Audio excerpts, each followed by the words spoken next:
بسم اللہ الرحمن الرحیم۔ رمضان المبارک امت کے اندر اپنی بے پناہ فضائل، برکات، رحمت، مغفرت اور جہنم سے خلاصی، نوافل کا ثواب، فرائض اور فرائض کا 70 گنا بڑھ جانا، مسلمان اس کی قدر کرتے ہیں۔ اس رحمتوں برکتوں والے مہینے میں امت مسلمہ میں ایک سانحہ بھی رونما ہوا جس کی یاد ہر سال ایک مخصوص طبقہ بڑے تذک و احتشام کے ساتھ اور تقریباً ملک کے ہر شہر میں جلسے جلوسوں کے ساتھ اپنی وابستگی کا اظہار کرتا ہے۔ مناسب معلوم ہوا کہ اس عظیم ہستی کا مختصر ایک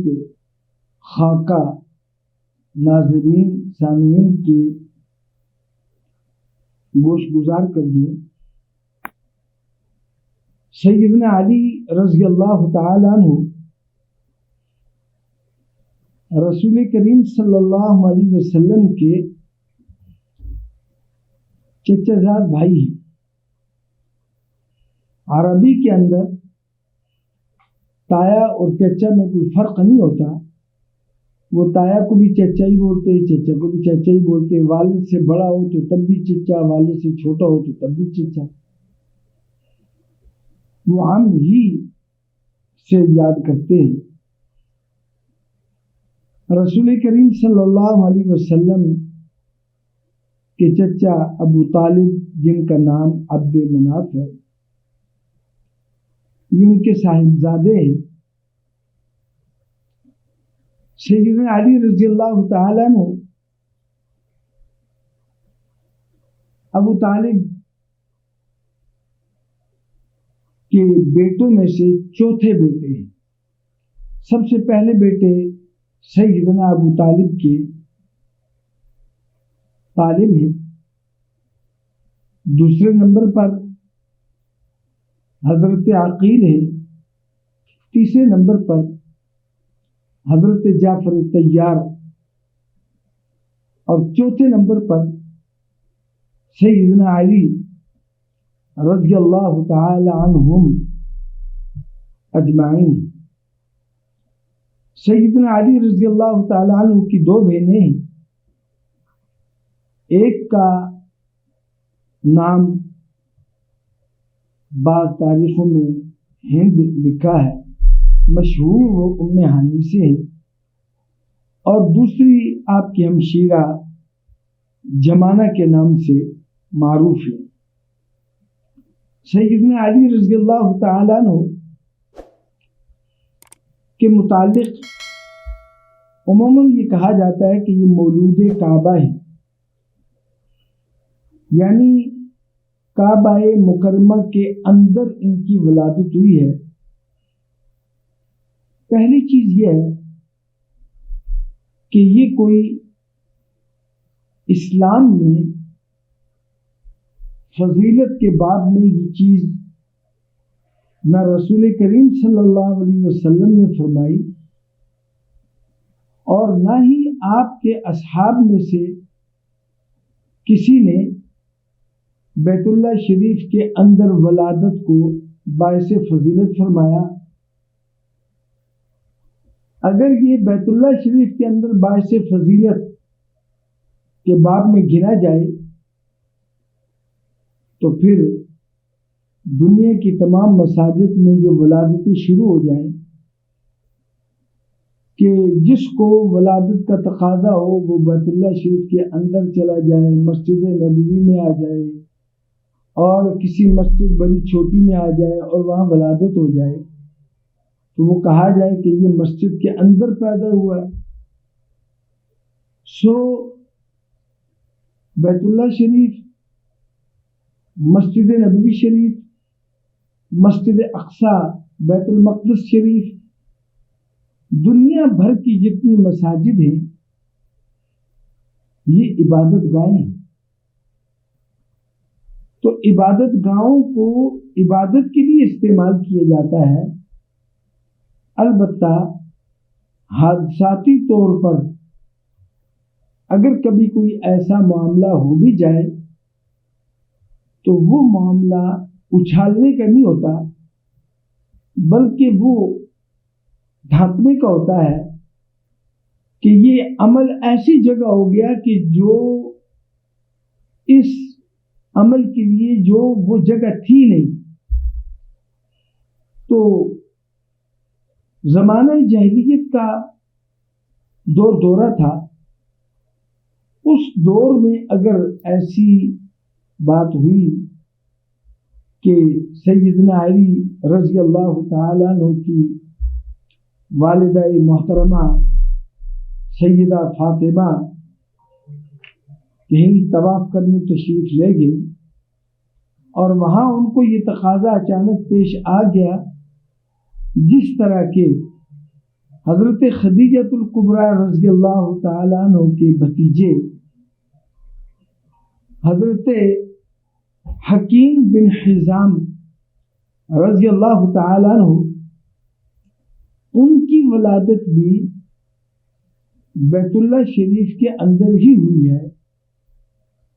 لیکن کبھی بھی اس اندر کی ولادت کو انہوں نے باعث فخر، مباحات اور اس کے لیے فضل کہ یہ بھی کوئی فضیلت کی چیز ہے، کبھی بھی اس کا اظہار نہیں فرمایا، بلکہ اس بات کو جہاں تک ہو سکا اس وقت ہی انہوں نے اس تذکرے کو بھی اچھا نہیں سمجھا، کیونکہ بیت اللہ شریف عبادت کی جگہ ہے اور وہاں اگر کوئی عورت تشریف لاتی ہے، آج کل جیسے بیت اللہ شریف میں مستورات عمرے کے لیے چلی جاتی ہے، حج کے لیے چلی جاتی ہے، طواف کرتی ہے، صفا مروہ پہ تشریف لے جاتی ہے، اور اسی طریقے سے حج میں، منا میں، مزدلفہ میں اور عرفات کے میدان میں تشریف لے جاتی ہیں۔ اگر وہاں کہیں ولادت کا مسئلہ کسی مقام پر ہو جائے تو یہ نہیں کہا جاتا کہ جی یہ عرفات میں پیدا ہوئے، یہ صاحب مزدلفہ میں پیدا ہوئے، یہ منا میں پیدا ہوئے، بلکہ وہ ایک اتفاقی طور پر ایسا معاملہ ہو جاتا ہے جس کا فضائل سے کوئی تعلق نہیں ہوتا، لیکن یہاں ایک خاص طبقہ ہے جو اس کا خوب پرچار کرتا ہے کہ سیدنا علی رضی اللہ تعالیٰ عنہ کعبہ کے اندر آپ کی ولادت ہوئی، اور اسی اعتبار سے وہ کہہ دیتے جی سیدنا علی رضی اللہ تعالیٰ عنہ مولود کعبہ ہے۔ یہ ایک روایت ہے۔ اس کے علاوہ اور بھی روایات ہیں کہ حضرت علی رضی اللہ تعالیٰ عنہ مکہ مکرمہ میں اپنے ہی محلے میں آپ کی ولادت ہوئی، یہ بھی روایتیں ہیں، لیکن ان کو چھوڑ کر اس روایت پر زیادہ توجہ دینا، اس کو مشہور کرنا، اس کو فضائل کے باب میں عوام میں اس کو بیان کرنا، تو یہ سوچنے کی بات ہے کہ عبادت گاہ کے اندر وہ کام ہو جس کا عبادت سے کوئی تعلق نہیں ہے، اور وہ بھی زمانہ قبل از اسلام ہو، تو وہ کس طرح فضائل کے باب میں گنا جائے گا۔ سیدنا علی رضی اللہ تعالیٰ عنہ ابھی چھوٹے تھے کہ رسول کریم صلی اللہ علیہ وسلم نے سیدنا ابو طالب یعنی عبد مناف ان کی حالت کو دیکھا کہ وہ مالی اعتبار سے کمزور تھے، تو انہوں نے حضرت عباس رضی اللہ تعالیٰ عنہ سے مشورہ فرمایا کہ کس طرح میں اپنے چچا اور اپنے بھائی کے ساتھ ہم کس طرح اس کی معاشی تنگی میں ہم کام آ سکتے ہیں۔ تو یہ بات طے پائی کہ ہم اپنے بھائی کے 2 بیٹوں کو اپنی کفالت میں لے لیتے ہیں، لہذا سیدنا عباس رضی اللہ تعالیٰ عنہ نے حضرت عقیل کو اپنی آغوش تربیت میں لیا اور ان کی کفالت فرمائی، اور حضور نبی کریم صلی اللہ علیہ وسلم نے سیدنا علی رضی اللہ تعالیٰ عنہ کو اپنی کفالت اور اپنی تربیت کے آغوش میں لیا۔ اس طرح دونوں بھائی ایک اپنے چچا زاد بھائی کی کفالت میں اور ایک اپنی چچا کی کفالت میں آ گئے۔ دونوں نے خوب اچھی تربیت فرمائی، اور خصوصاً سیدنا علی رضی اللہ تعالیٰ عنہ نے جس ماحول میں آپ پروان چڑھے، یقیناً یہ آپ کے علاوہ کسی اور صحابی کے فضائل میں کسی اور صحابی کو اتنا حضور کے ساتھ رفاقت کا موقع نہیں مل سکا۔ اس لیے حضرت علی رضی اللہ تعالیٰ عنہ رسول کریم صلی اللہ علیہ وسلم کے فیصلوں کے امین ہیں، آپ کے علوم کے امین ہیں، اور آپ ایک زبردست فقیہ اور آپ ایک زبردست زیرک صاحب علم صحابہ میں آپ کو شمار کیا جاتا تھا، اور آپ کے فیصلے، آپ کی حکمت بری باتیں، آپ کے ملفوظات وہ کتابوں میں خوب درج ہیں، جن سے امت خوب استفادہ حاصل کر رہی ہے۔ سیدنا علی رضی اللہ تعالیٰ عنہ کی عمر جب 21 سے 24 سال کو پہنچی تو اب اس کا تقاضا ہوا کہ اب ان کا نکاح کا بندوبست ہو۔ صحابہ کرام حضرت ابو بکر، حضرت عمر، حضرت عثمان رضی اللہ تعالی عنہ کی ترغیب پر کہ آپ سیدہ فاطمہ الزہرا رضی اللہ تعالی عنہا کا رشتہ رسول کریم صلی اللہ علیہ وسلم سے مانگے، پہلے تو وہ ہچکچاتے رہے، لیکن پھر مسلسل ترغیب کے بعد آپ نے حضور پاک صلی اللہ علیہ وسلم کے سامنے اس کا اظہار فرمایا۔ نبی کریم صلی اللہ علیہ وسلم نے آپ سے کچھ سوالات بندوبست کے اعتبار سے فرمائے، اور اس کے بعد آپ نے حامی بھر لی۔ یوں